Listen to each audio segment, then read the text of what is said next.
the call I made before he woke up. Ms. Okafor, I'm looking at 17 transactions totaling $23,000, all processed between October 3rd and October 17th, all authorized by the secondary account holder on your account. So before I can escalate this, I need you to confirm, do you have any documentation showing you authorized those specific withdrawals while you were admitted to Carver County General? I was sitting at my kitchen table at 7:14 a.m. on November 5th, 2025, 9 days after they released me from Carver County General, with a list of medications and a leaflet about avoiding sudden exertion. The morning light was still thin. I had my printer's output spread across the table in order. Pages 1 through 4 of my October transaction history. The columns printed in landscape to fit everything on the sheet. The woman on the phone was Antoinette Briggs. She worked in the fraud investigation unit at First Keystone Bank, the same place where I had banked for 23 years. The same place where I had trained myself at 58 years old and after decades in accounts management.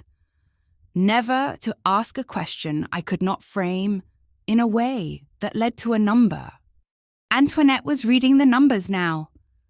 I had them in front of me. I had printed them myself the day before at 9 o'clock in the morning because I had finally, belatedly, checked my savings account and found it contained $847.12. I did not authorize those withdrawals, I said. There was a sound of a page turning or a screen scrolling. Antoinette worked in a building I had never seen, with tools I did not understand. I had worked in buildings. I understood tools. The difference was that I had learned over 34 years of processing other people's money. That what you do not know about a system will eventually become what you pay for. Ms. Okafor, the transactions are coming up as authorized in our system because the secondary account holder. Can you confirm that's your son, Tobias Hartwell?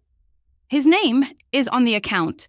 That means, technically, from First Keystone's perspective, these were authorized uses. But I hear what you're saying. I want to walk you through what's on the statement. She began at the top, October 3rd, 11:47 a.m., the first day of the month, the day after I had been admitted to the hospital, an $8,400 withdrawal at the ATM on Riverside Drive, which is a 15-minute drive from my house in good traffic and 14 miles in the direction opposite to where my son works. I was in a hospital bed, I said. October 5th, Antoinette continued, not unkindly. $6,200, a TM at the Home Depot on Commerce Road. The memo field here reads, I'm going to read this exactly as it appears. Mom, okay with this? I looked at the paper in front of me. I had highlighter marked that line in yellow the day I printed it. The word memo had been underlined by Tobias's own choices. His hands. His intention to make a record of a lie that was small enough that he must have believed it would hold. 4,100 on October 11th, Antoinette said. That's another ATM, no memo. Then 6 more ATM withdrawals between the 12th and the 17th, and nothing large, but they add up. 400 here, 300 there, 800, 250. You are still admitted to the hospital through October 17th. I was discharged on the 17th, in the afternoon.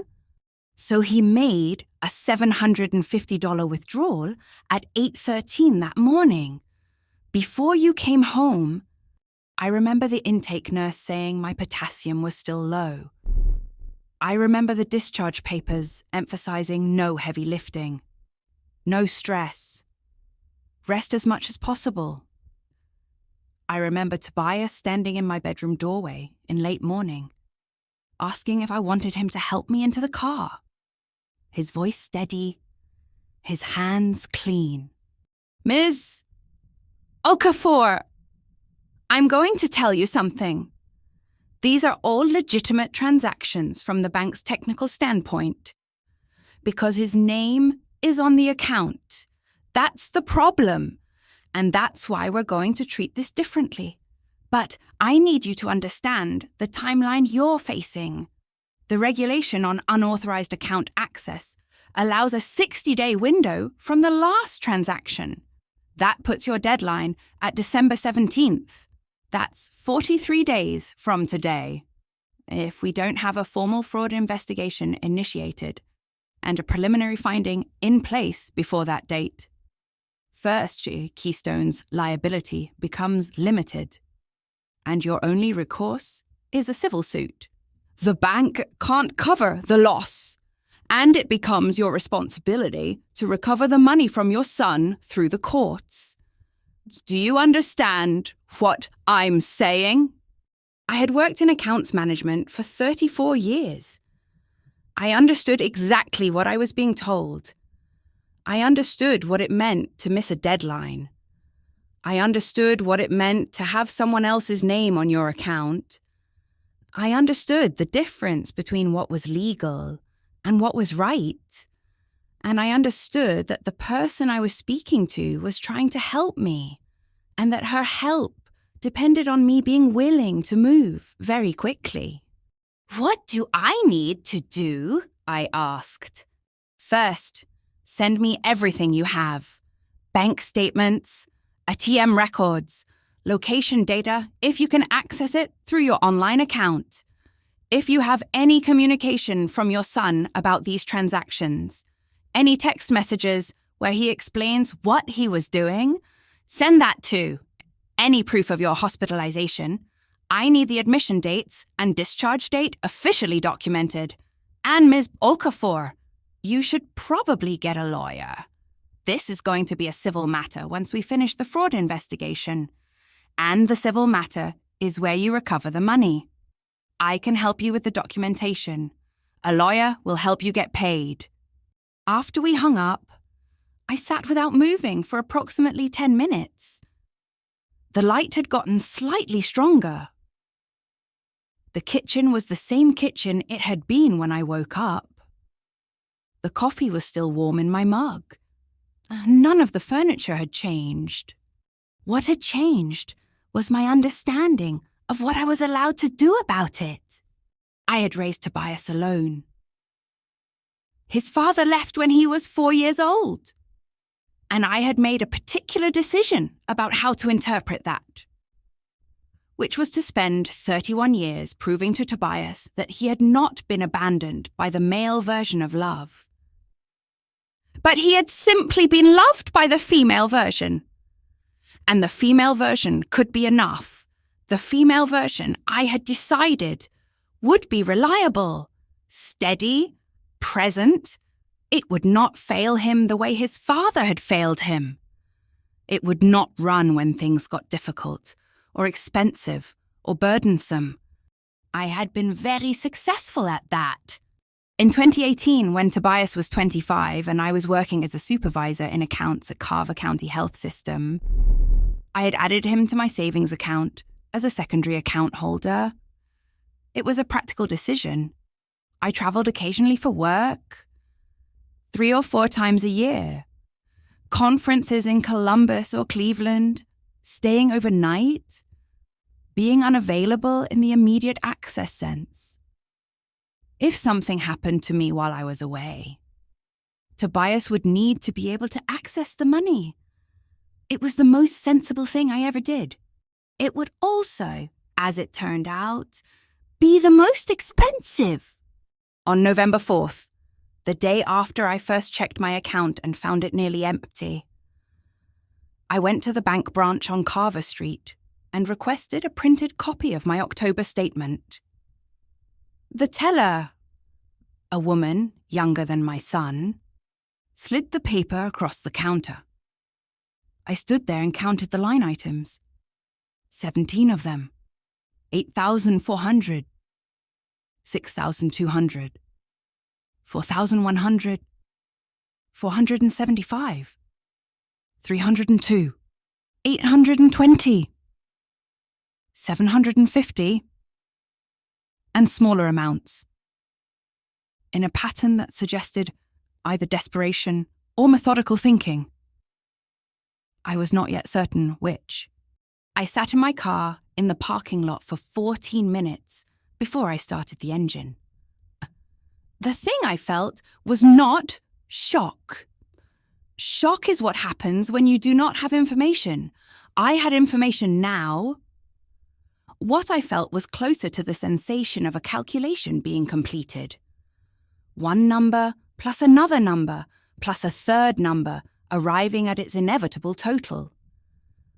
And the total being worse than the sum of its parts, because the parts had a sequence, and the sequence had intention. When I came home that day, I did 3 things in order. First, I requested my detailed transaction history online. Every single withdrawal with its location data attached.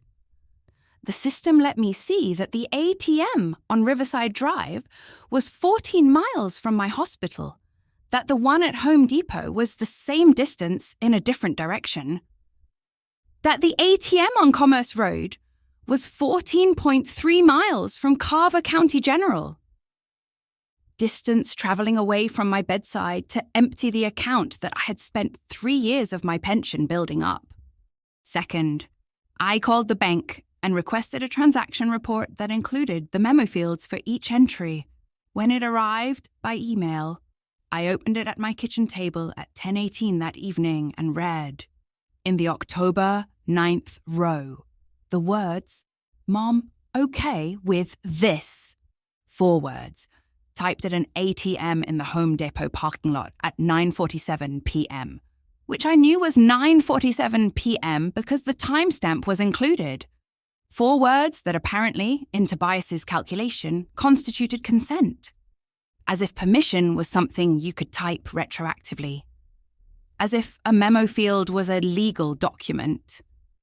As if his having written those words meant that his mother, who was at that moment attached to a heart monitor 6 blocks away, would not notice when the money vanished. Third, I photographed that line with my phone and saved the file as exhibit_A JPG at 10:23 p.m. I did not know yet if I would ever use it, but I knew, with the absolute certainty that 34 years of accounts management provides, that I would need it, and that I needed to preserve it exactly as it appeared, and that the act of saving it was the moment I stopped being a woman who had been robbed and started being a woman who was gathering evidence. I did not call Tobias. I did not call anyone. What I did was build a spreadsheet. Over the next 10 days, while I was supposed to be resting and avoiding stress and letting my heart settle after its sudden insurrection, I created a document with columns for the date, the time, the location of the ATM, the amount withdrawn, the distance from Carver County General, and the memo field, if one existed. I cross-referenced each transaction against text messages Tobias had sent me during my hospitalization. On October 3rd, he had texted me at 12:15 p.m. "Mom, feeling any better? I'm in a meeting downtown until 4. The withdrawal on October 3rd had been made at 11:47 a.m. on Riverside Drive, which is not downtown and was 4 blocks from his apartment. On October 5th, he had texted at 9:32 a.m. "Rosa is asking when you get to come home. Tell her soon. The withdrawal at Home Depot was made that evening at 9:47 p.m. Huh? I found a text to Lucia, his wife, in his Instagram story from that same day, heading downtown with the boys. Downtown is not the Home Depot parking lot. Downtown does not require $23,000 extracted from an account you added to your name 7 years ago, when your mother asked you to promise you would only use it in an emergency. This was not an emergency. This was a choice. 17 separate choices. 17 separate times that Tobias had gotten into his grey Honda Civic and driven to an ATM and extracted cash and typed 4 words in a memo field, as if that was the same thing as asking permission. On November 5th, the morning I called the bank and spoke to Antoinette Briggs, I was holding all of that. I had organised it. I had numbered it. I had printed it. And I was sitting at my kitchen table at 7:14 a.m., 9 days after discharge from a hospital where I had gone because my heart had simply stopped cooperating with the rest of my life. And I was preparing to tell someone official that my son had emptied my account while I was there. It occurs to me now that you might be waiting for the moment where I fell apart, where I cried, where I called him screaming, where I confronted him in anger and demanded an explanation, where some threshold of maternal betrayal finally split me open. That is not what happened.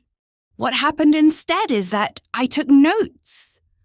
I printed pages, I photographed a memo line, I made a list, and I did it all in the same quiet, methodical way I had been told to do everything else in my life. The way that was productive, the way that was reasonable, the way that did not make anyone uncomfortable or worried or concerned that I might be overreacting. The way that Antoinette Briggs immediately recognized when I called and told her that I had everything she would need. "Ms. Okafor," she said, "you're going to be fine. You already understand the system. Not everyone does." What I understood was this. Tobias had bet that his mother would do what mothers do. Call him. Confront him. Become emotional. Try to work it out within the family. The way we were supposed to do these things. The way that would buy him time. The way that would give him 30 days to think about whether this was really happening. To talk to his wife about how unfair this was. To compose a story that made more sense than the 17 withdrawals and the ATM locations and the memo field that said, "Mom, okay with this." What Tobias did not understand was that 34 years of accounts management had taught me something more valuable than emotion, the value of a deadline. The 60-day window was closing. I had 43 days. And I was already sitting at my kitchen table with my printer output spread in front of me and my phone in my hand. Calling people who understood systems, who understood documents, who understood that some things could not be talked out of. They could only be fixed with other documents, filed in the right places, at the right times, by the right people, in the right order. In 34 years of working with money that did not belong to me, I had learned that love does not break in. It does not announce itself. It does not text from your hospital room while your body is being monitored and your account is being emptied. Love is what you do when no one is making you, when the return is not guaranteed, when the person you are protecting cannot even see what you are doing. I hung up with Antoinette Briggs and wrote down her direct number. Then I called my neighbour, Petra, who had always struck me as the kind of person who noticed things and remembered them. And I asked her if she had seen Tobias's car at my house during the first half of October. She was quiet for a long moment. Then she said, "Actually, yes. I took a picture on October 9th. Something about it felt wrong at the time. So I photographed it That was the moment I knew I was not going to lose this. And then I got up, I made fresh coffee, and I began to organize what was about to come next. The son I raised and the stranger I funded. My home office was very quiet at 11 o'clock in the evening on October 15th, 2018. I sat at the desk with my laptop open, the screen casting a blue light across the document in front of me.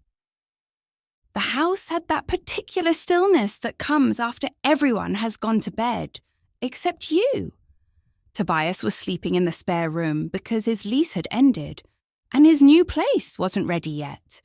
And I had 6 a.m. flight to Columbus in the morning. So I was taking care of one last administrative task before I left. I was adding Tobias's name to my savings account. The cursor blinked in the cosigner field. His name was Tobias Andrew Hartwell. He carried his father's surname because that was what was on his birth certificate, and I had never asked him to change it to mine. His father left when Tobias was 4 years old. That was the year I learned that love was not the same as presents, and that children do not forget the distinction. I had been 35 years old at that time. I was working as a junior accounts manager at Carver County Health System, the very institution that would, 30 years later, admit me to its telemetry unit with a failing heart. I was earning $31,000 a year. Tobias's father was earning nothing, which was the entire problem. So I learned to earn more. I worked late. I took additional certifications. I moved into account supervision. By the time Tobias was in middle school, I was earning $52,000 a year. By the time he was in college, I was earning $68,000. And I had learned the discipline of living on considerably less. Tobias's childhood was not deprivation. It was careful. It was calculated. It was the kind of mothering that comes from understanding intimately that one income that is stable is better than 2 incomes that are not. So when he needed things, I knew the exact number those things cost, and I made room in the budget for them. When he turned 18 and went to college on a scholarship that covered tuition and fees, but not books, I covered the books. When he was a sophomore and his scholarship lapsed, he had not maintained his grades, which was his choice, which was also his mistake. I paid the $7,200 gap for spring semester of his junior year. I did not ask him why the grades had fallen. I paid the gap. That is what mothers do. When he graduated at 22 and moved in with Lucia, whom he married 6 months later, they were both working hourly jobs, and money was very tight. When his car broke down in 2019 and he needed another one, I co-signed a note on a used Honda Civic. When the monthly payment became difficult, I covered it for 18 months while Lucia was on maternity leave and Tobias was between jobs. That was $485 a month. I did the math. I knew exactly what I was spending. I made room for it. In 2019, Tobias asked to borrow $6,000. He said it was for a design course, that he was trying to transition from hourly work to freelance graphic design, that this certification would change everything. I gave him the money. I did not write it down as a loan, though he said it was. I simply did not expect to see it again, and I did not. By 2023, Tobias had not built a graphic design career. He was doing freelance work sporadically, making between $800 and $2,400 a month, depending on the month, depending on whether he was actively looking for work. He was 30 years old. Lucia was teaching elementary school.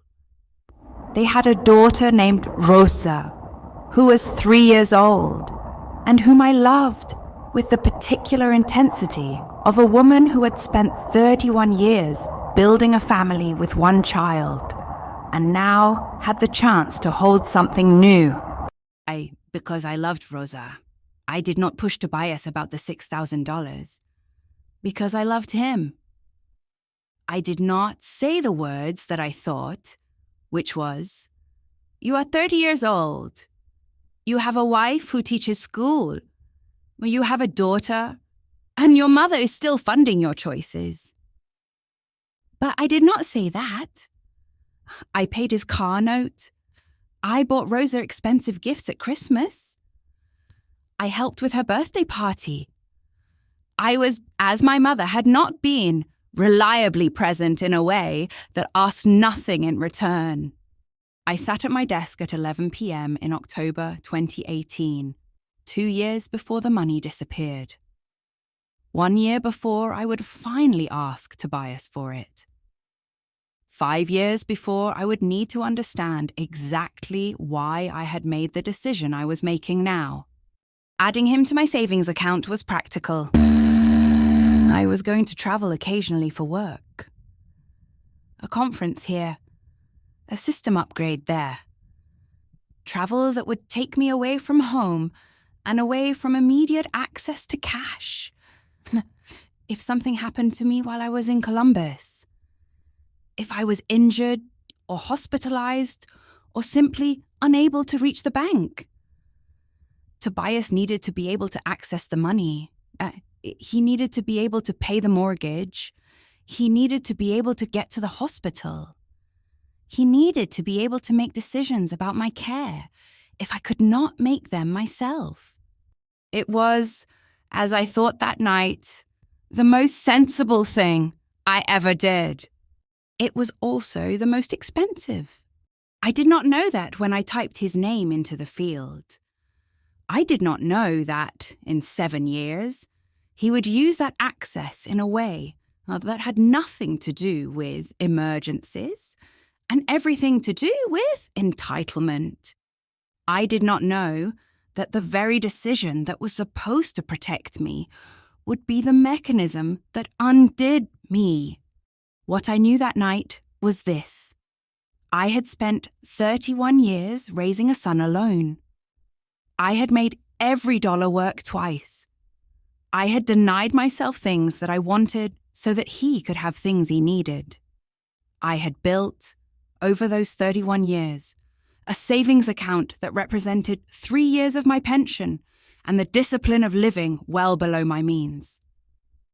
And I was about to give the person I loved most in the world the legal ability to empty it. I had no reason to believe he would. I had every reason, as it turned out, to understand that I had made myself completely vulnerable. But in that office, at 11 p.m., with my flight to Columbus in 7 hours, I did not feel vulnerable. I felt the thing that I had learned to call love, which was the willingness to trust the person you had raised more than you trusted your own survival. I felt responsible. I felt like a mother. Those feelings filled the space where my own instinct for self-protection should have been living. And they were so familiar, so practiced, so much a part of who I had chosen to be, that I did not question them. I clicked submit. His name appeared on the account. I closed the laptop and went to bed so I could wake up in time for my flight. Leaving my sons the legal ability to access everything I had spent 3 years building and every dollar I had earned while he was sleeping in the spare room, and every choice I had made to stay solvent after his father decided that fatherhood was optional. I would return to that moment many times over the following years. Each time I helped pay for something. Each time I made room in my budget for his needs. Each time I told myself that love meant availability and availability meant access. Each time I thought about that October night, I was less certain that I had been wrong to add his name to the account. And with each passing month after I discovered the withdrawals, I became more certain about the true cost of that sensible decision. Not in dollars, though it was 23,000 of those, but in the understanding that the person I had raised to trust my love had learned to take it as permission to take everything else. 14 days without a lock on the door. My heart stopped cooperating with the rest of my life on the morning of October 2nd, 2025, at 7:43 a.m. I was in my kitchen with a cup of coffee that was still hot when the pressure began in my chest. Not pain exactly, but the sensation of something deciding to work differently than it had been working for 58 years. I sat down. Then I lay down on the kitchen floor, because lying down seemed to help. Then I could not remember why I was on the floor. So I called 911 from my cell phone, which was on the counter, which I could no longer reach. The ambulance came. The paramedics came. They put leads on my chest and looked at the readout and said words to each other that made me understand this was not something we were going to discuss and dismiss. By 9:15 a.m., I was in the telemetry unit at Carver County General, the same hospital where I had worked in account supervision for 22 years.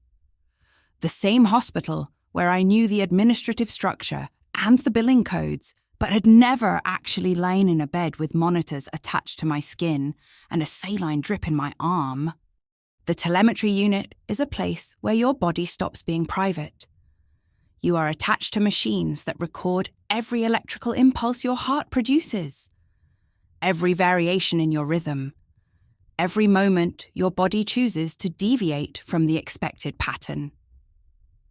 The nurses come in every 4 hours. The monitors alarm at all hours. You sleep in increments because you are not really sleeping. You are waiting for the next set of vitals, the next blood draw, the next conversation with a cardiologist who is trying to understand why a woman who exercised regularly and kept her cholesterol in check and took her blood pressure medication exactly as prescribed suddenly developed an arrhythmia that required 2 weeks of observation and medication adjustment. I was alone. That is the thing about a cardiac event. The people who love you are frightened, and their fear makes them less available, not more.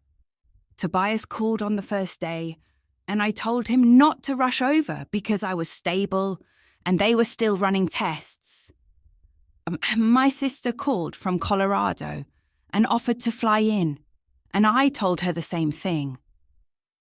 I had spent my life taking care of people, and I could not, in that moment, let anyone see me unable to take care of myself. So I texted Tobias from my hospital bed. He replied within minutes. Every single time I sent a message. How is Rosa? Did Lucia get the school supplies? Can you check that I paid the electric bill? He answered almost immediately. Sometimes his replies came within 30 seconds. I understood this as devotion. I understood this as my son being present in the way that mattered when physical presence was not possible.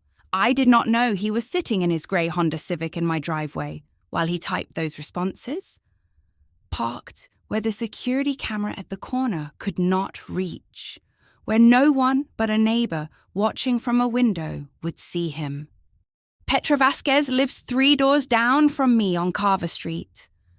She is 54 years old and retired from 27 years as a mail carrier, which means she notices things. She notices patterns. She notices when something appears that should not be appearing, when a car sits in a driveway for too long, when a routine changes. She told me later, much later, after everything had already set in motion, that she saw Tobias's Honda Civic on 3 different evenings while I was in the hospital. The first time, she assumed he was visiting. The second time, she thought it was odd that he was not going inside the house. The third time, on October 9th at 9:47 p.m., she took a photograph. She did not send the photograph to anyone. She did not call me. She did not post it on a community message board or approach Tobias directly. What Petra did was save the image on her phone and carry it silently for a month. Uncertain whether what she had noticed actually added up to something she should be concerned about. Uncertain whether a neighbour calling another neighbour to report her son's presence was an act of kindness or an act of betrayal. It took me asking her directly, after I had already begun to understand what the withdrawals meant, to extract that photograph and that confession. I didn't know if I was seeing something or if I was making something out of nothing. I was discharged from Carver County General on October 17th at 2:30 p.m. I had been there for 15 days. One day longer than expected, because my cardiologist wanted to extend the observation period after the arrhythmia recurred once on day 12. The discharge nurse went through the medications with me, the restrictions, the warning signs, no heavy lifting, no sudden exertion. Rest as much as possible. Call immediately if you experience chest pain, shortness of breath, palpitations, or a feeling of dread. Tobias was waiting for me in the hospital lobby at 2:15 p.m., holding a bouquet of grocery store flowers, chrysanthemums and daisies in a clear plastic vase, the kind that costs $7.99 at the supermarket, and a glass casserole dish covered with foil containing, I would later learn, a lasagna that he and Lucia had prepared. He had taken time off from his freelance work to be here. He hugged me carefully, as if my body might break under his arms. He drove my car because the discharge instructions said I should not drive. He helped me through the front door of my house, moving slowly. And I remember the lightness of stepping back into my own space. The particular smell of a house you have lived in for 19 years. The way your body understands that it is home before your mind does. He stayed for 3 hours. He brought my bag to my bedroom and set it on the bench at the foot of my bed. He put the casserole in my refrigerator, explaining that they had made it the night before and it would reheat beautifully. He helped me into my reading chair with a blanket folded over my legs. He sat with me while I rested, and we talked about Rosa's preschool and Lucia's school year, and nothing that mattered. And then, as I was becoming drowsy from the medication I was supposed to take, he moved to my kitchen and loaded my dishwasher. He washed the pots by hand. He wiped down the counters. He threw out the flowers that had wilted in a vase on my sill. I thanked him. I said, "Thank you. I am so grateful. I don't know what I would do without you." I said it because he was standing there, clean and present and careful, having just spent 3 hours caring for his mother, who had just come home from a hospital where she had spent 2 weeks, afraid that her own heart was going to betray her.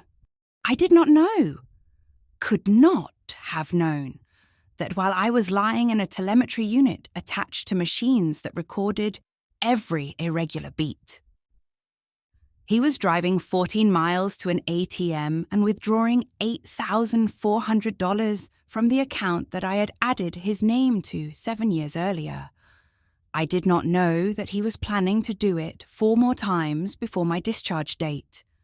I did not know that he was making those withdrawals in the same hours that he was texting me replies within 30 seconds, that he was loading my dishwasher while money meant to sustain my life in retirement was moving from my account into his. I noted the irony later, after I understood what had been happening. But that afternoon on October 17th, with his hands still wet from washing my pots, and his face showing the careful concern of a son welcoming his mother home from a brush with her own mortality, I did not let the irony settle. It seemed too cruel to think. It seemed unfair to him. Unfair to the moment. Unfair to allow my suspicion to enter the room he had kept so carefully clean. So I simply thanked him again. And he left at 5:30 p.m. and I rested exactly as the discharge instructions had ordered. And I did not know that in 9 days I would check my savings account and find it nearly empty. And in that moment, I would begin to understand that the person I had loved most in the world had been extracting my security in real time while I was helpless to watch it happen. Their empty account. I sat at my kitchen table on November 5th, 9 days after my discharge from Carver County General, with a stack of bills sorted by due date and my laptop open to the First Keystone Bank website. The mortgage was due on the 15th. The insurance would renew on the 18th. The property tax would come due in December. I had been managing these numbers for 19 years, and I knew exactly how much I had left after they were all paid. I had built what accountants call a buffer, 6 months of expenses saved, meant to keep me solvent if something went wrong, if my pension was delayed, if an unexpected cost emerged. I opened my savings account. The balance was $847.12. I did not misread it. I did not wonder if the website was loading correctly. I did not call Tobias to ask if he had consolidated the accounts or moved something without telling me. I sat at my kitchen table in my house on Carver Street in the small hours of a Tuesday morning, and I understood that the buffer I had built was gone. All of it. 19 years of choices to buy generic groceries, to maintain the same car, to take one vacation every other year, to let the house grow older rather than replace what could be repaired. All of it had been erased in 14 days while I was in a hospital bed. I closed the laptop.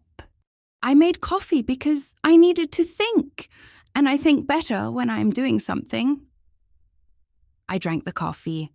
I checked the weather. I looked at my calendar and saw that I had a cardiology appointment on the 15th. I did not call anyone. I did not text Tobias with a question framed to seem casual. I did not call my sister to report what I had just learned. What I did was get dressed. I put on the coat I wear for official business, a navy wool coat that I've owned for 7 years and that looks professional and neutral. I buttoned it wrong in the parking lot because I was thinking about $847.12 instead of buttons. And I did not go back to fix it. I drove to the First Keystone Bank branch on Carver Street at 8:30 a.m. on a Tuesday morning. The branch was not busy. A woman in her 60s stood at a desk talking to an investment advisor. An elderly man waited for a teller. I approached the counter and asked to speak to someone about my account. A young man in a navy shirt asked how he could help. I said I needed a printed statement for October, and I needed it now. He asked which account. I said the savings account, and I gave him the account number from memory because I had been managing that account for 13 years, and I knew it the way you know the number of your own hand. He looked it up. He did not comment on the balance. He printed the October statement on a printer that sat on the counter, and the paper came out still warm. He slid it across to me with a pen and a deposit slip, as if I might be planning to add money. He said to let him know if there was anything else. There was not. I walked to my car. My 2009 Honda Civic, with the cracked side mirror that had been cracked for 3 years and that I had not repaired because it still reflected the road, and it would cost $80 to replace. And $80 was $80. I sat in the driver's seat. I did not start the engine. I opened the statement. The statement was 4 pages long. I counted the line items on the first page. No, October 3rd, October 5th, October 9th, October 11th, October 12th, October 13th, October 15th, October 16th, and more. I reached the bottom of the first page, and there were already 11 transactions, and I knew there were more because the pages were numbered, and I was holding page 1 of 4. I read the amounts. $8,400, $6,200, $4,100, $475, $302, $820, $750, and smaller amounts scattered across the remaining pages, like a pattern that was trying not to be a pattern, but was dumb instead, unmistakably deliberate. I read the word authorized for each one. Authorized on October 3rd at 11:47 a.m. at the Riverside Drive, ATM. Authorized on October 5th at 9:47 p.m. at the Home Depot parking lot. Authorized on October 9th at the same location with the memo field reading Mom OK with this. Authorized on October 11th. Authorized on October 12th. Authorized on October 13th. Authorized on October 15th. Authorized on October 16th. And authorized again and again and again. The word appearing like a legal shield, like a technical truth that had nothing to do with actual truth, like a piece of language that protected the person withdrawing the money, while offering no protection to the person whose money it was. I understood something in that moment, sitting in my car in the parking lot of the bank where I had worked for 22 years, where people knew my name, where they had always treated me as someone who understood how money moved and why. Legal and right are not the same thing. They are not even in the same category. Legal is what the system says happened. Right is what actually happened. The system said the withdrawals were authorized because Tobias's name was on the account. The system said that meant he had permission.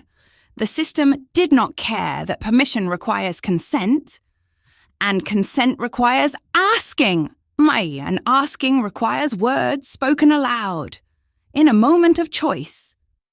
Not words typed into an ATM memo field in the Home Depot parking lot 14 miles from a hospital, where his mother was lying in a telemetry unit, attached to machines that recorded every irregular beat of a heart that was failing. The system protected him.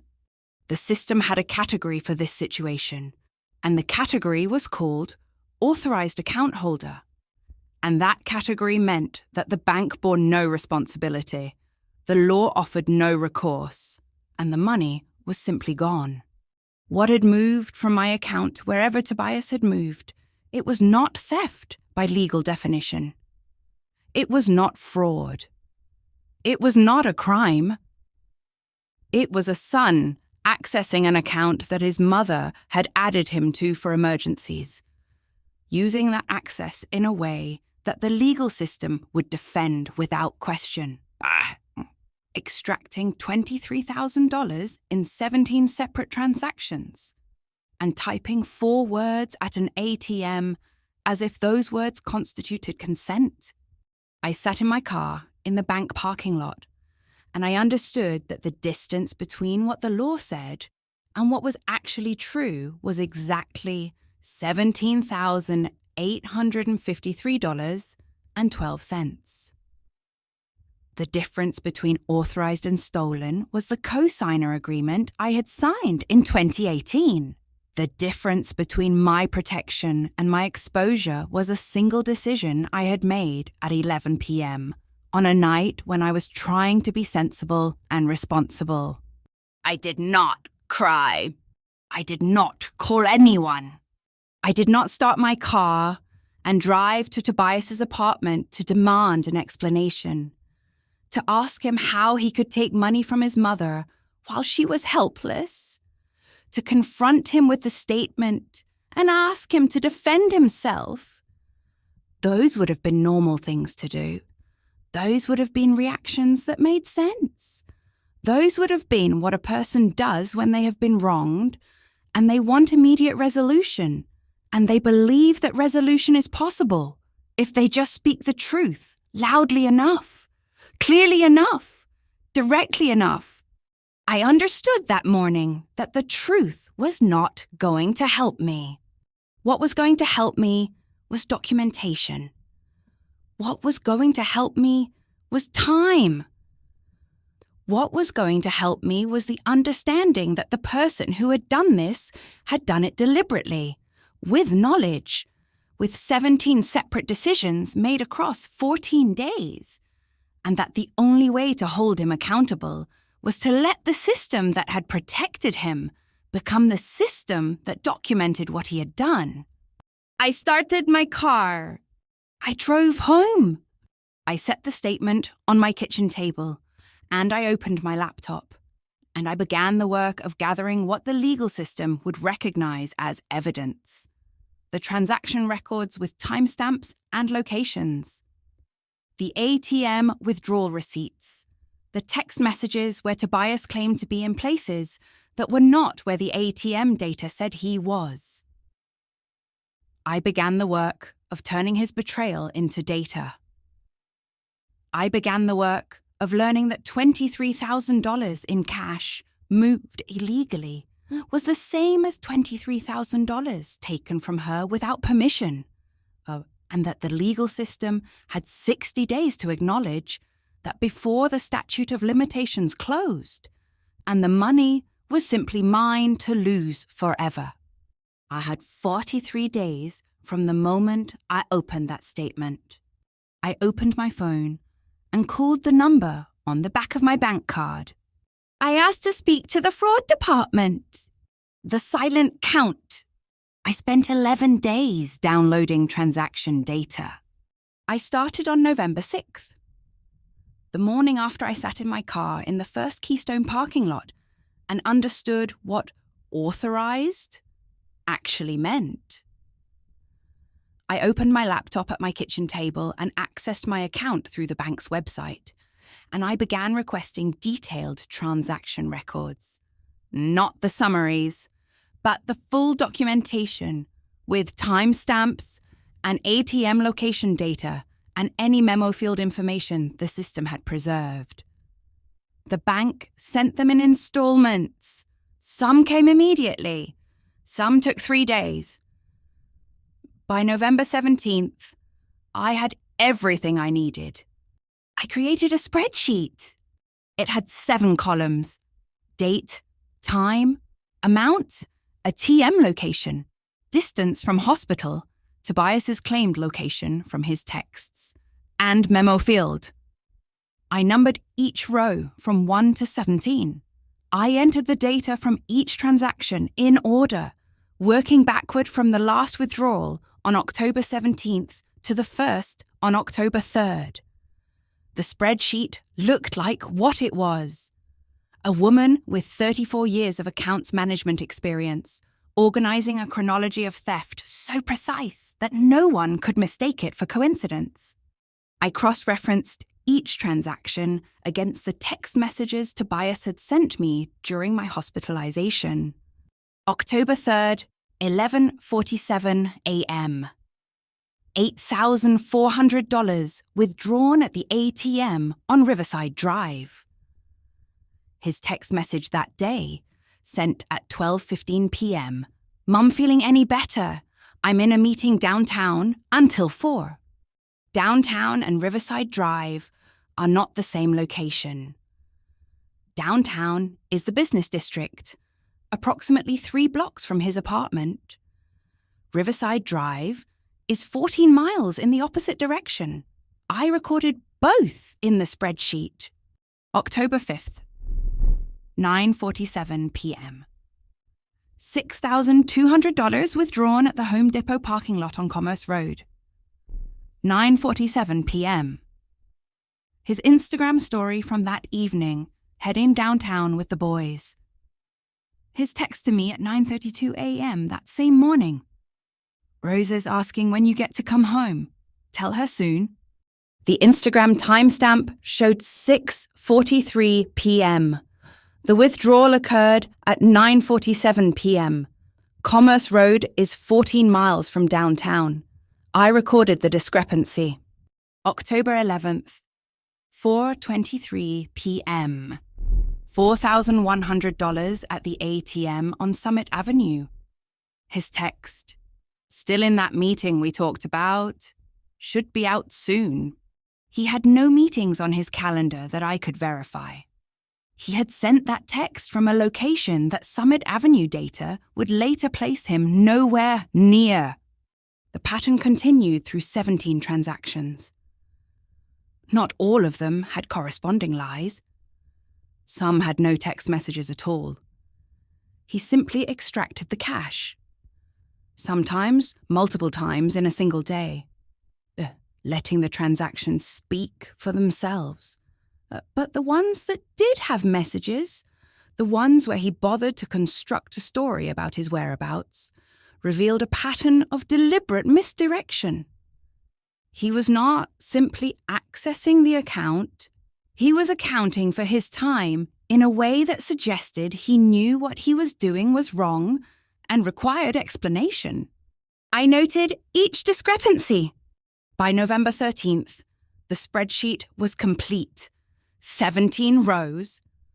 All the data, all the evidence that Tobias had made 17 separate choices to extract cash from an account he had legal access to but no moral right to use. 17 decisions. 17 transactions across 14 days. And then I reached October 9th. Row 4 on my spreadsheet. The $6,200 withdrawal at the Home Depot parking lot at 9:47 p.m. The memo field contained 4 words. Mom, okay with this. I understood 2 things in the moment I read those words.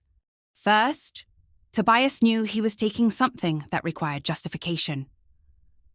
You do not type justification into an ATM memo field unless you understand that what you are doing needs defending. You do not create a record unless you believe that record will protect you. Second, he believed that 4 words typed at a machine would be enough. He believed that his mother, lying in a hospital bed 6 miles away, would eventually see this memo field and accept it as evidence that she had consented. He believed that the act of typing it would make it true, that the memo field would transform the theft into a transaction, that a statement he had written about his own actions was the same as her having authorized them. It was precise. It was the opposite of careful. It was the work of someone who understood he was doing something wrong and decided that a thin layer of documentation would be sufficient protection. I saved the spreadsheet. Then I opened my phone's camera and positioned it over the October statement I had printed at the bank on November 5th. The one that showed row 4 with the memo field reading Mom okay with this in Tobias's handwriting, transmitted electronically through the banking system. preserved in the permanent record. I photographed it at 10:38 p.m. on November 13th, 2025. Then I opened my file manager and saved the image with the file name exhibit_a.jpg in a folder titled evidence. I did this with the deliberate, methodical calm of a woman who had already decided where this was going. I was not angry yet. What I felt was closer to the sensation of understanding exactly what tool I needed and having it in my hand. I was not thinking about Tobias as my son anymore. I was thinking about him as a pattern, as a set of data points that formed an undeniable sequence of decisions. I was thinking like an accountant. I called Petra at 10:51 p.m. She picked up on the third ring and said my name with the caution of someone getting a call very late at night. Petra, I need to ask you something about what you saw at my house in October. There was a pause, a breath. Then she said, Which time? October 9th, the evening you photographed Tobias's car. Another pause. I heard the sound of her moving, probably out of her bedroom, so she would not wake her husband. Vivienne, I need to tell you something I've been holding on to for 6 weeks, and I'm only saying it now because your tone tells me something's very wrong. I need to know if the photograph has a timestamp, an exact time. Yes, she said. It does. 9:47 p.m. I remember looking at it because I thought it was odd that he would be at your house so late, and I noted the time. 9:47 p.m. The exact minute of the $6,200 withdrawal at Home Depot. Petra did not know about the withdrawals. Tobias had been parked in my driveway at the precise moment he was at an ATM 14 miles away, supposedly in a location where he could not possibly have been. The photograph placed him at my house. The ATM data placed him at Home Depot. The memo field claimed my authorization, and Petra had documented it all with a single image taken because something about the situation felt wrong to her, even 6 weeks ago, even when she had no context for why it mattered.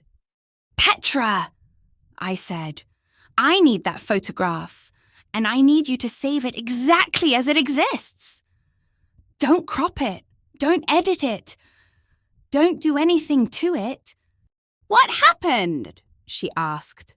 I did not tell her that night.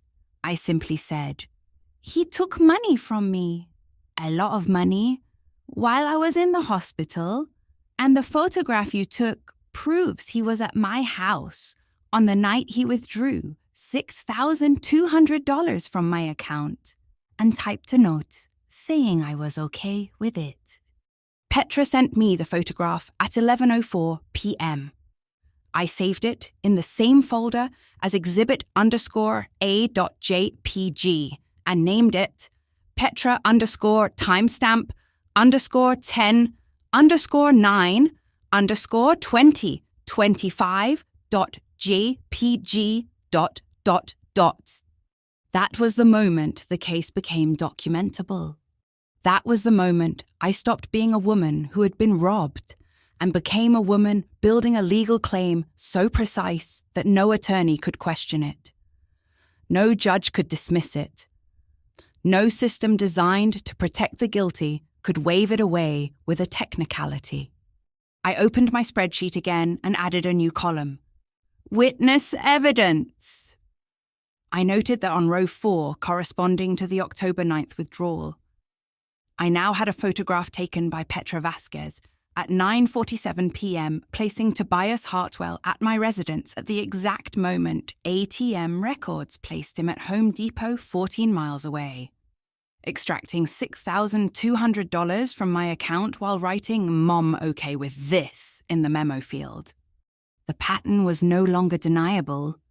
The intent was no longer ambiguous. I was no longer a victim waiting for someone else to help me understand what had happened. I was an accountant with a spreadsheet, a camera, a witness, and a deadline. I had 43 days remaining in the 60-day dispute window. I had 17 transactions, 11 discrepancies between claimed location and actual location, 17 decisions made across 14 days, and exactly one memo field that suggested my son had understood he was doing something that required justification. I closed the spreadsheet and opened a new tab in my browser. I searched for civil litigation attorney, Carver County. I was done gathering evidence from home. It was time to contact someone official. It was time to stop being careful and start being precise about what had to happen next. The bank would not help me. Tobias's access was authorized, and that was all that mattered to them legally. The police would not touch it. Family money disputes fell outside their scope.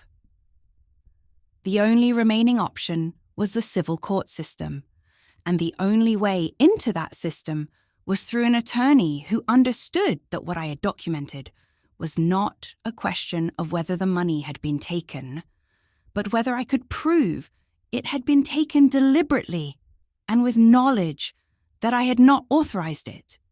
The spreadsheet was complete. The photograph was saved.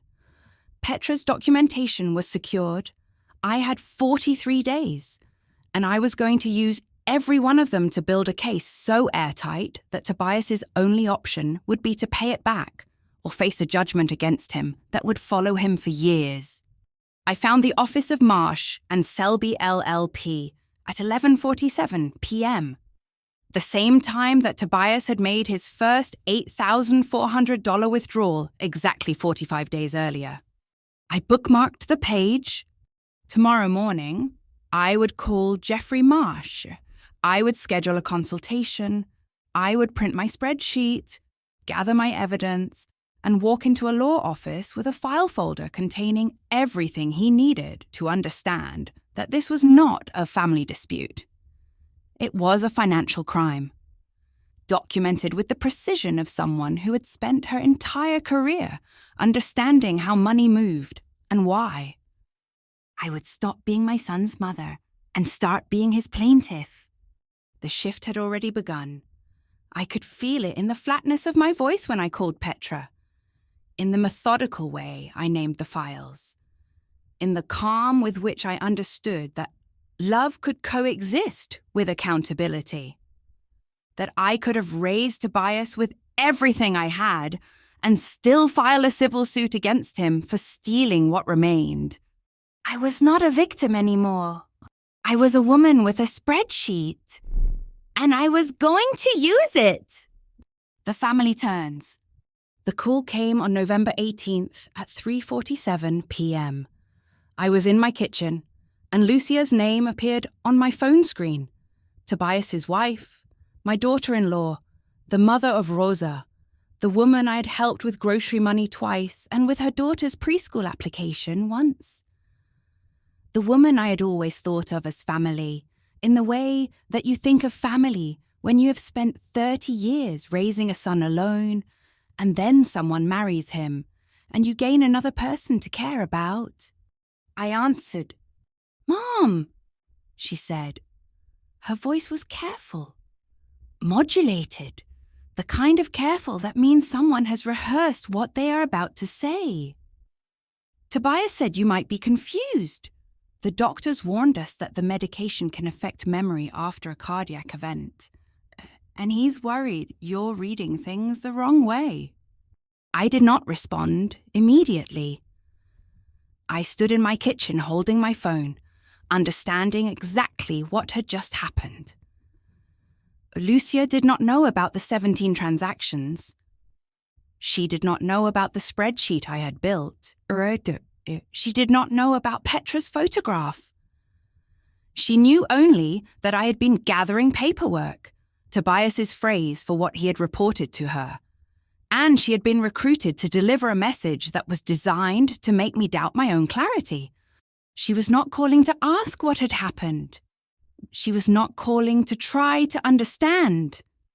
She was calling to tell me that my perception could not be trusted, that the medication I was taking for a heart condition that had nearly killed me 3 weeks ago was capable of making me see things that were not there, that a woman who had spent 34 years managing accounts and building systems was now too compromised to interpret her own bank statements. "I understand," I said. "Tobias really does care about you. He's just worried that you're not thinking clearly, and he doesn't want you to do something you'll regret when you get better." I said nothing. The silence sat between us on the phone line for approximately 4 seconds. It was long enough for her to understand that I was not accepting what she was offering. "Okay," she said. "Well, I just wanted to check in. Rosa misses you. She drew you a picture." I did not ask about the picture. I did not ask to see it. I said, "Thank you for calling." And I hung up. I set my phone on my kitchen counter. What I understood in that moment was not anger. Anger was a smaller thing than what I felt. What I felt was the recognition that the people I loved most had organized themselves against me. Not because they had discovered I was wrong, not because they had gathered information and made an informed decision, but because Tobias had recruited my daughter-in-law to question my sanity. And she had agreed, because family loyalty meant protecting him more than it meant protecting clarity. She had called to gaslight me with concern. She had called to suggest that everything I had documented, everything I had proven, everything I had photographed and verified, and built into an irrefutable spreadsheet, was actually a symptom of medication side effects and cardiac recovery confusion. She had called to make me doubt myself. And I had said, "I understand." Because I did understand. I understood exactly what was happening. I understood that Tobias had told his wife some version of a story in which he was the worried son, and I was the confused mother, and that Lucia had accepted that version rather than asking to see the evidence. I understood that love could be weaponized. I understood that family could be used as a tool to discredit you, and that the person wielding that tool could believe she was doing it out of care. I picked up my phone and called Petra. She answered before the second ring, which meant she was not in the middle of something. Which meant that my phone call was the thing she was paying attention to. "Vivienne," she said, "are you okay?" "Lucia just called." I said, "Tobias sent her to tell me I'm confused, that the medication is affecting my memory, that I'm reading things the wrong way." Petra did not apologize for Lucia. She did not try to soften it. She simply said, "Are you confused?" "No." "Do you have documentation?" "Yes, 17 transactions. Dates, times, amounts, locations, your photograph, a spreadsheet." There was a pause. Then Petra said, "Send it to the lawyer!" "Jeffrey Marsh." "Yes." "Send him everything. Send it tonight. Once you do that, you've moved past family. You've moved into legal.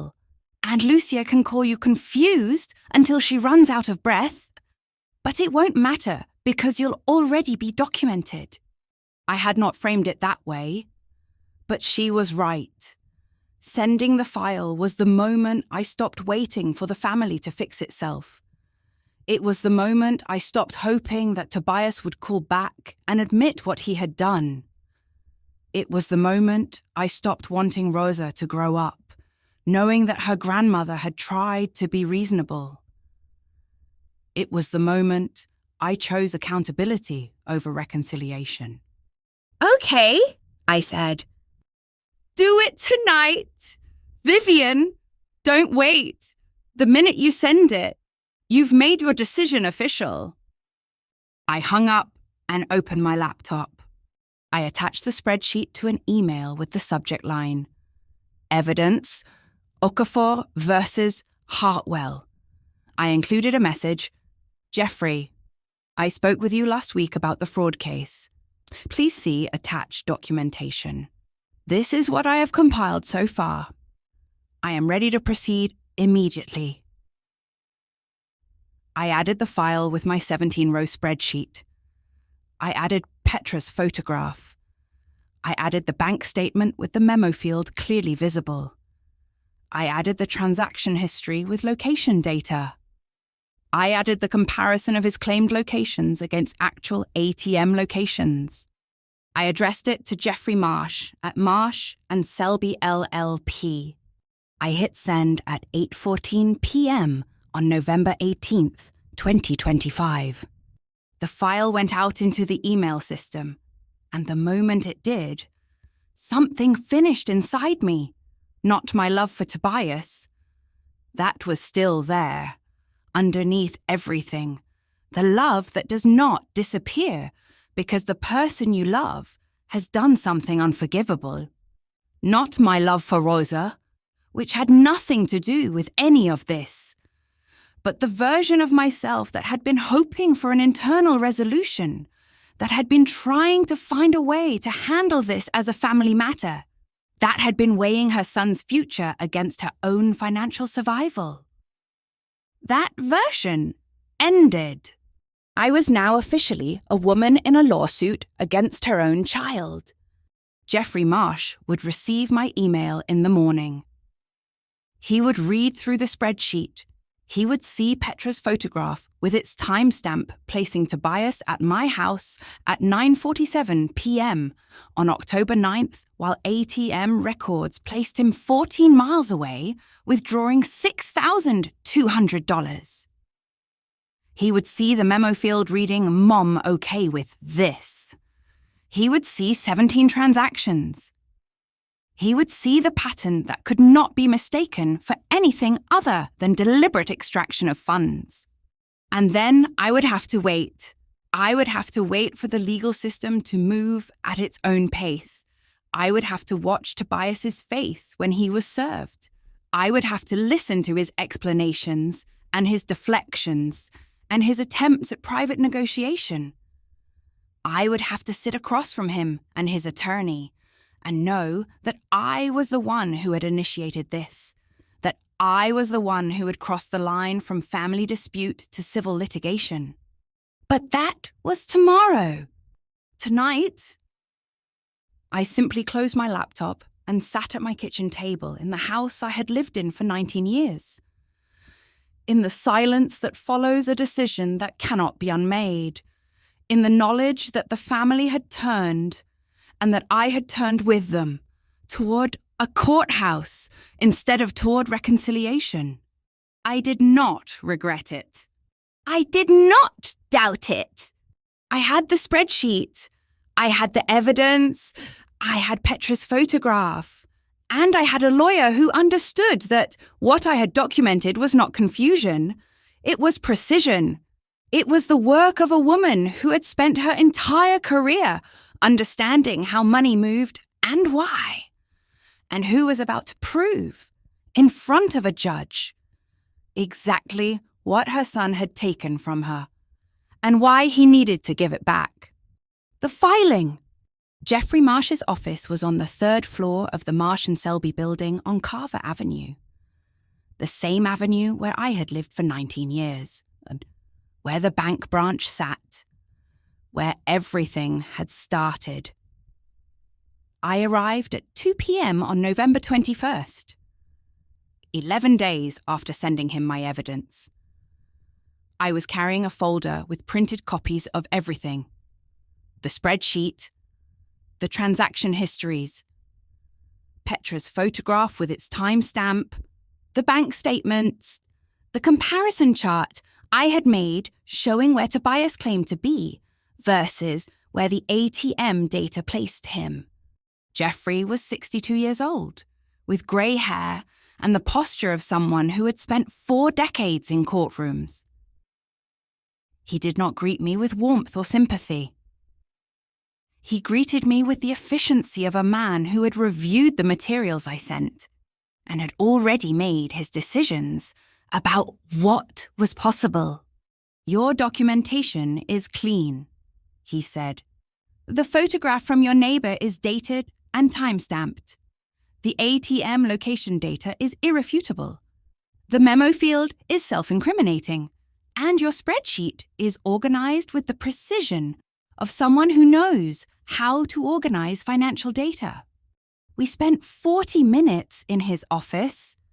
He walked me through the 2 legal actions he would file simultaneously.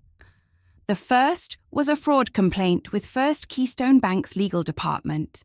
This would not be a criminal complaint because Tobias's access was technically authorised, but it would trigger an immediate hold on his ability to access the secondary account, effectively cutting him off from any further extraction. The second was a civil complaint in Carver County Court for $33,000 in damages, $23,000 compensatory to restore what had been taken, and $10,000 punitive to establish that this was not a negligent mistake, but a deliberate action that required consequences. "The bank complaint is administrative," Jeffrey said. "It establishes that First Keystone recognizes the fraud and removes his access. The civil complaint is what forces him to pay. Once he's served, he'll have 90 days to respond. In that 90-day window, he'll almost certainly try to pressure you." "How?" I asked. 3 stages. First, he'll deny it. He'll claim the withdrawals were authorized, or that the memo field was a misunderstanding, or that he was managing your finances and the money was supposed to be there. He won't be successful, but he'll try. Second, he'll deflect. He'll tell people, his wife, your mutual friends, possibly his daughter, that you're being unreasonable, that you're punishing him, that this is about your cardiac event making you confused. He'll gather people to his side and he'll pressure you through them. Third, once both of those fail, he'll attempt private negotiation. He'll call you or text you or have Lucia call you or have a lawyer call you, and he'll offer to settle, to pay back some of it, to work something out if you drop the filing. Jeffrey leaned back in his chair. "My advice is not to take the call. Don't negotiate. Don't listen to his explanation. Don't let him reframe this as a family matter that can be resolved quietly. The moment you filed that spreadsheet and sent me that photograph, this stopped being a family matter. It became a legal matter. Let it be legal." I nodded. "I will not take the call," I said. He wrote on a piece of paper on his desk and slid it across to me. It was his direct number and the number for his paralegal. "If he contacts you and you're tempted to respond, call me first. We'll figure out what needs to happen. But the one thing you cannot do is accept a partial payment or agree to drop the case in exchange for some amount that feels like progress. The case stands as filed. Or it doesn't. There is no middle ground." I left his office at 2:47 p.m. I drove to my house on Carver Street. I took a yellow post-it note from the pad on my kitchen counter. I wrote in capital letters, "Do not answer." I walked to my phone, which was sitting on the counter where I had left it that morning, and I stuck the note directly over the screen, so that any time I picked up my phone, the first thing I would see was a reminder of the decision I had just made. 5 days later, on November 26th, Jeffrey filed both actions. The fraud complaint went to First Keystone Bank's legal department at 10:33 a.m. The civil complaint went to Carver County Court at 10:47 a.m. At 4:51 p.m. that same day, Jeffrey's paralegal, a woman named Sandra, who I had never met, sent me an email with the subject line, "Filing Confirmation," and included 2 PDF attachments, the filed complaint and proof of filing timestamp.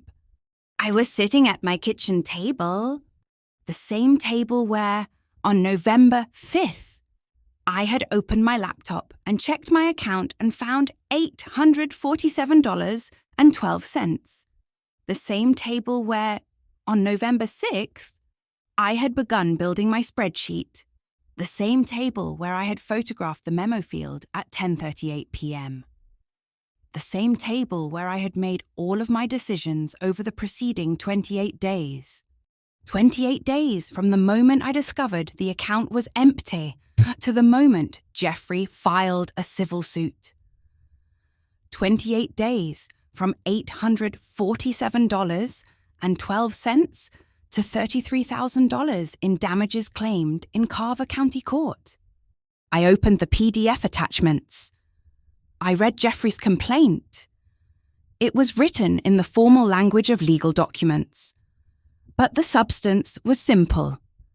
Tobias Hartwell, acting as a secondary account holder with authorized access to Vivienne Okafor's savings account, extracted $23,000 in 17 separate transactions between October 3rd and October 17th, 2025, without authorization or consent.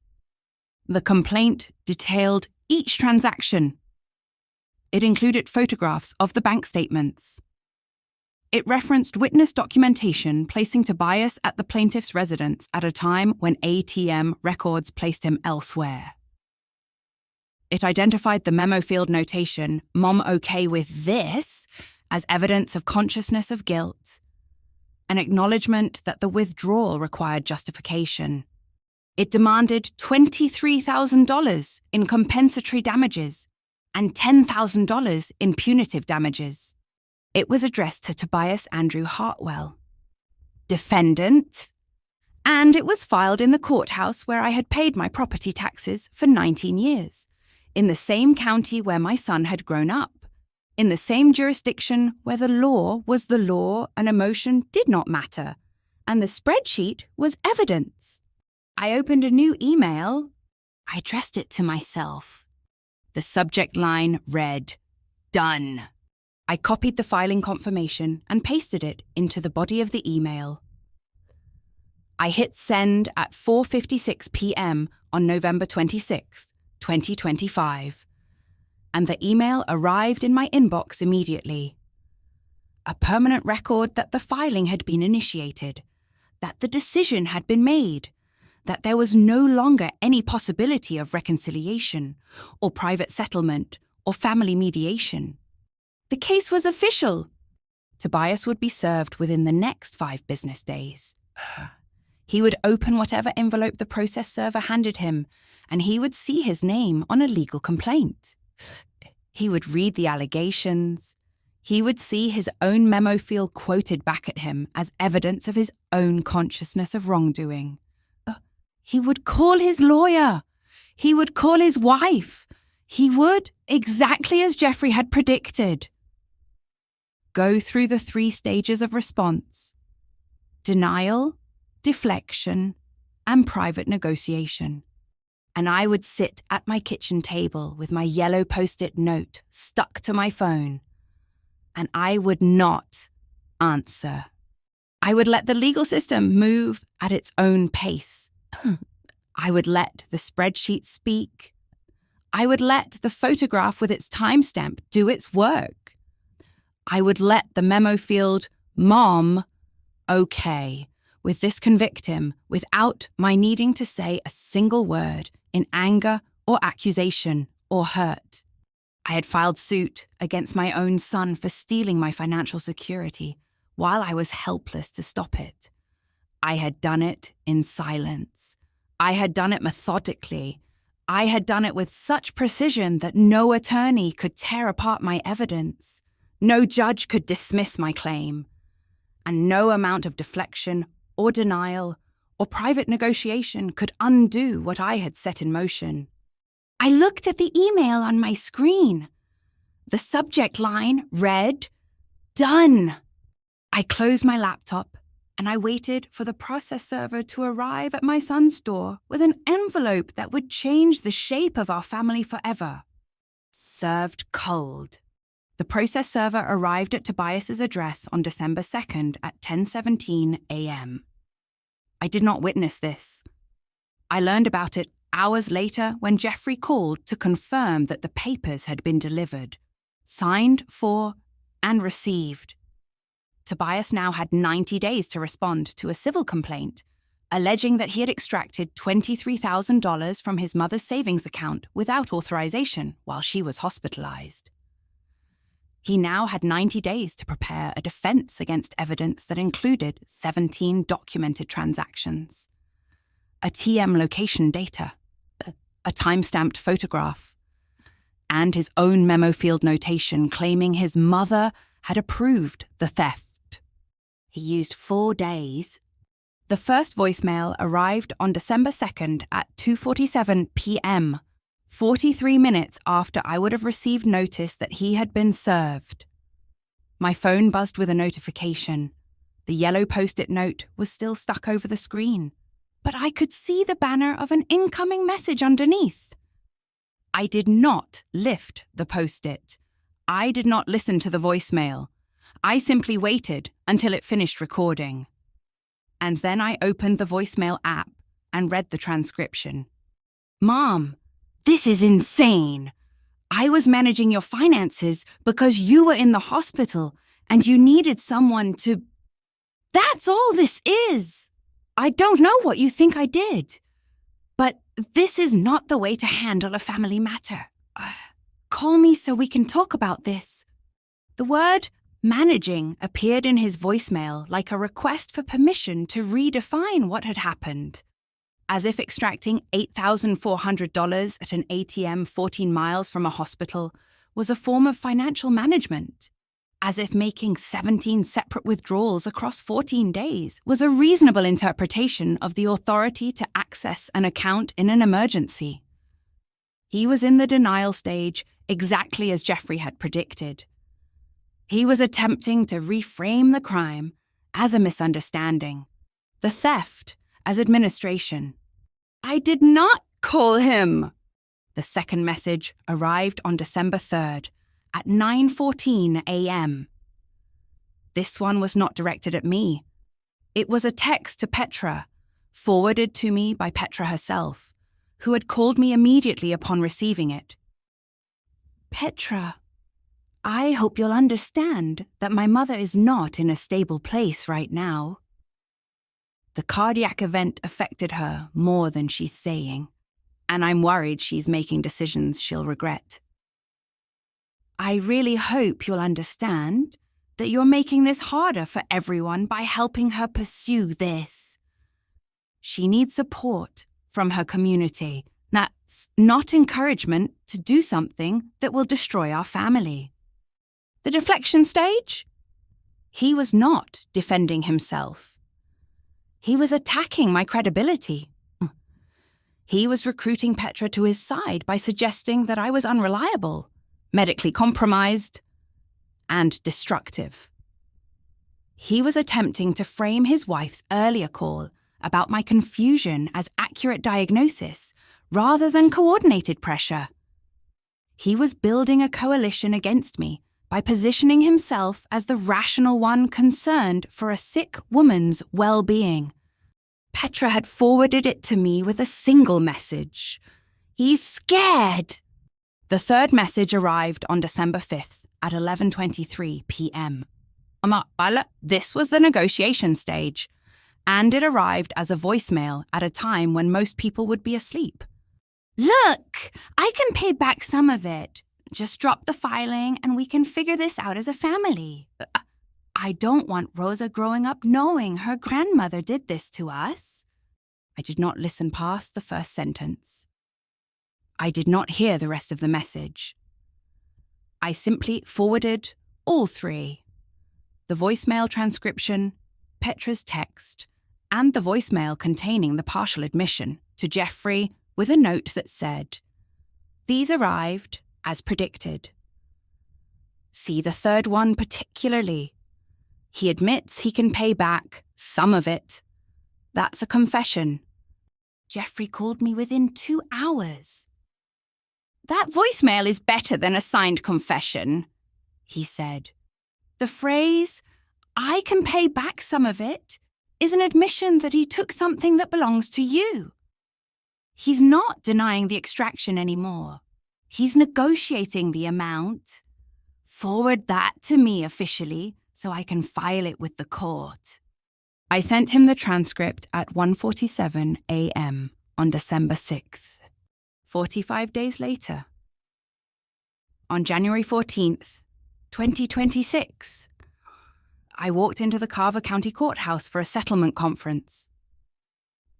The conference room was on the second floor, a space with a long table and chairs positioned on either side. Jeffrey was already there, along with a woman I had never met who introduced herself as Tobias's attorney. Her name was Catherine Donovan. She was younger than Jeffrey, perhaps in her mid-40s, and she had the cautious expression of someone who had reviewed her client's evidence and understood that her client's case was indefensible.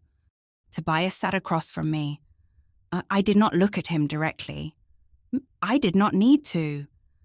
I had spent 31 years knowing every detail of his face, the way his mouth moved when he was nervous, the way his hands clasped together when he was preparing to lie. I knew that if I looked at him, I would see the person I had raised, not the person who had stolen from me. So I kept my gaze on the table and the papers in front of me, and I waited for Jeffrey to speak. "The evidence in this case is clear," Jeffrey began. He had a file open in front of him, and he was reviewing it as he spoke, as if reading from documentation rather than persuading. 17 documented withdrawals, totaling $23,000. ATM location data placing my client's son at specific locations that contradict his stated whereabouts. A time-stamped photograph placing him at my client's residence at the exact moment an ATM withdrawal was made 14 miles away. And most significantly, a memo field notation authored by the defendant himself that states, and I quote, "Mom, okay with this." He slid the photograph across the table, the memo line on the bank statement, clear and unmistakable, written in Tobias's own handwriting. Catherine Donovan did not look at her client. She looked at the photograph. Then she looked at Jeffrey. "Ms. Donovan," Jeffrey said, "does your client dispute that he authored that memo notation?" Catherine did not answer immediately. She set the photograph down. She looked at Tobias. Then she looked back at Jeffrey. "I need to speak with my client," she said. "Can we take a recess?" Jeffrey nodded. Tobias and Catherine left the conference room. Jeffrey remained at the table, and I remained across from him. We did not speak. We simply waited. 10 minutes passed, then 20. Then Catherine and Tobias returned, and Tobias's face was a different shape than it had been when he left. "My client is willing to accept a judgment of $23,000 in compensatory damages." Catherine said, "He is prepared to enter into a payment agreement with a schedule of repayment over 18 months. In exchange, we are requesting that the punitive damages claim be withdrawn. Jeffrey looked at me. I nodded. Agreed, he said. The settlement conference lasted another 30 minutes. Catherine and Jeffrey discussed the terms of the payment agreement, the amount of each monthly payment, the due dates.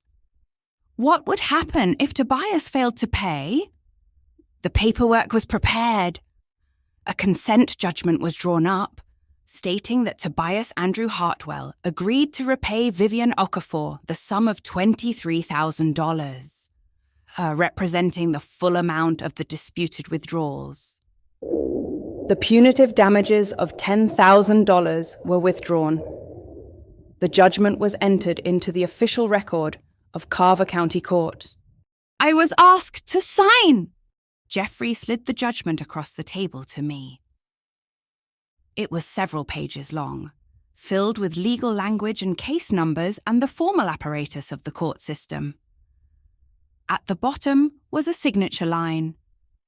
Next to it was a date field. I opened my purse.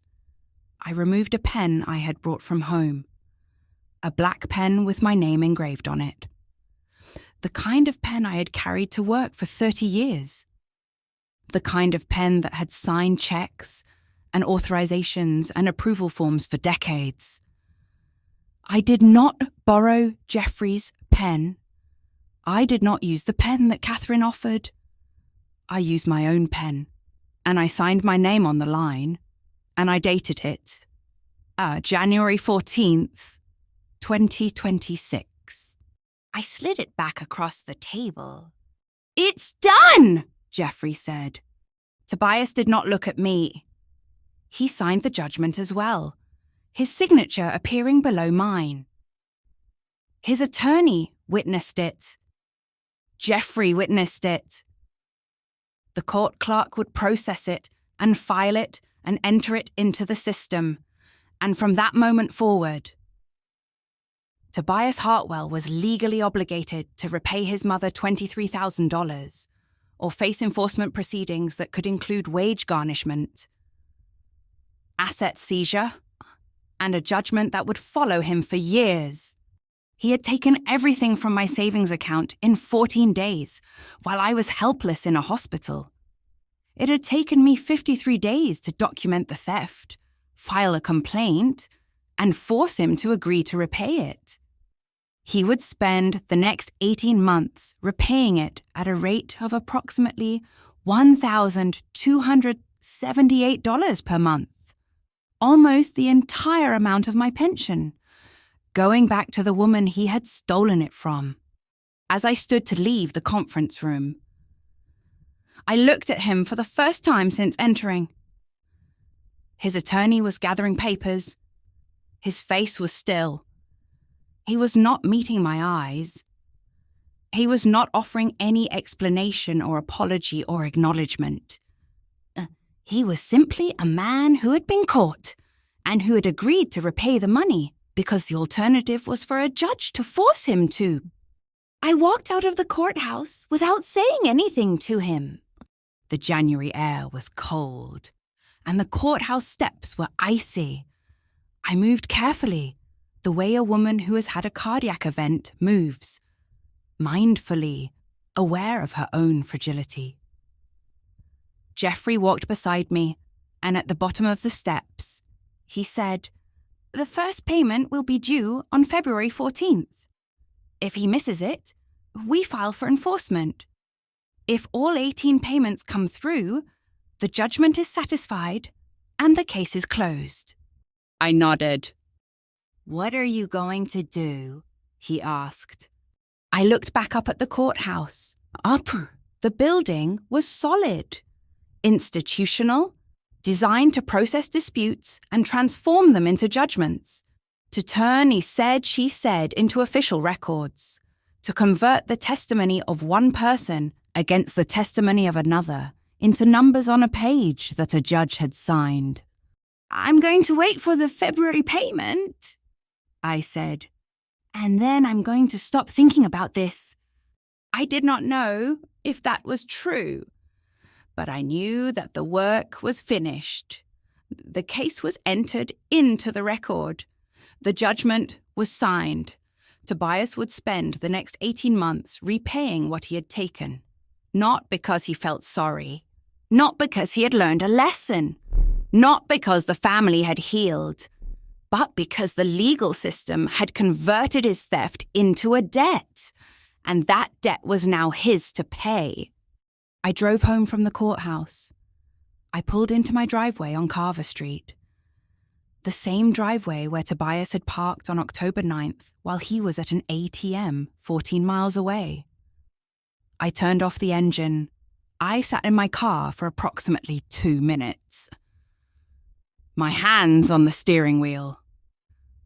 My body still in the shape of someone who had just signed a judgment against her own son. Then I got out of the car and I went inside. And I did what I had been learning to do for the past 73 days. I moved forward without him. What clarity costs. The judgment was entered into the record on January 14th, 2026 at 3:47 p.m. By January 15th at 8:30 a.m., First Keystone Bank had removed Tobias's name from my account permanently. A woman in the fraud department called to confirm this and to ask if I wanted to speak with someone about rebuilding my savings or setting up fraud alerts. I said yes to the fraud alerts and no to the rest. There was nothing to rebuild by speaking with a banker. There was only the work of building it back myself. Transaction by transaction. Deposit by deposit. The way I had done it the first time. 18 months! That was the length of time Tobias had to repay the $23,000 under the terms of the civil judgment. If he missed a payment, the court would issue a wage garnishment order and the money would be extracted from his paycheck automatically. I did not know if he was working. I did not know if he had found employment or if he was still doing freelance work sporadically. Jeffrey said it did not matter. The judgment would follow him. The payment obligation would follow him. If he wanted to escape it, he would have to declare bankruptcy. And even then, a judgment for money owed could not be discharged. It would follow him for years. On January 17th, I drove to the credit union 3 miles from my house. It was a different bank from First Keystone. It was smaller, located in a converted house on a residential street, rather than in a commercial plaza. I sat across from a loan officer named Marcus, who did not know my history. I did not tell him. I simply opened an account in my name. Only my name. No secondary account holders. No emergency access. No shared responsibility. I wrote a check to myself for $847.12 and deposited it into the new account. $847.12. The amount that had remained in my savings account on November 5th, when I checked the balance for the first time after discovering the rest, was gone. I was transferring the exact number that the theft had left behind back into a new account, in a new institution, under my sole control. It was not symbolic, it was practical, but it meant something to do it that way, and I did it anyway. Marcus asked if I wanted to set up online banking. I said yes. Lucia called on January 19th at 3:33 p.m. I did not answer. She did not leave a voicemail. She called again on January 21st. Again, I did not answer. On February 2nd, she texted, "Rosa wants to see you. Can we do a parking lot handoff?" I texted back, "Yes! Saturday, noon. The parking lot at the library on Carver Street." That Saturday, I arrived at 11:47 a.m. Lucia's car was already there. I parked 3 spaces away. I got out and waited. Lucia got out and walked over, and Rosa followed her, 3 years old, wearing a pink coat that I did not buy, carrying a folder that Lucia handed to me. "She drew this," Lucia said. I did not look at Rosa directly. If I had, I would have seen Tobias's face in her features. And I could not manage that moment. I simply took the folder. "Thank you," I said to Rosa. "Grandma," she said. That was the only word that passed between us. Lucia and I did not speak. We simply stood in the parking lot, the space between us managed and careful. And then Lucia took Rosa's hand and they walked back to their car. And they left. I opened the folder in my own car. Rosa had drawn a house. It was rendered in coloured pencil, with yellow walls and a yellow door and yellow windows.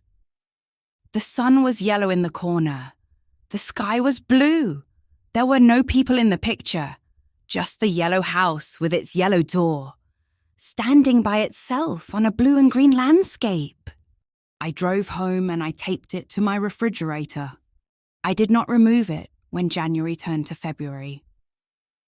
I did not take it down when the weather warmed or when I thought about the specificity of yellow, the colour of something I could see, something that stood out, something deliberate. The drawing stayed on my refrigerator because Rosa had made it, and whatever had happened between me and Tobias and Lucia did not change the fact that my granddaughter had drawn a yellow house and given it to me. And I loved her. I did not file the suit because I stopped loving Tobias. I filed because loving someone does not mean funding every version of them, including the version that empties your account while you are in a hospital bed. And then types 4 words at an ATM and decides that counts as permission. Love is not the same as resource. Being needed is not the same as being valued. And the people we raise can become the people we have to protect ourselves against. And that does not make us cruel. It makes us clear. On February 1st, I received an email notification from the credit union. My monthly statement had been generated and posted to my account. I opened it and looked at the balance. The $847.12 that I had deposited on January 17th was there.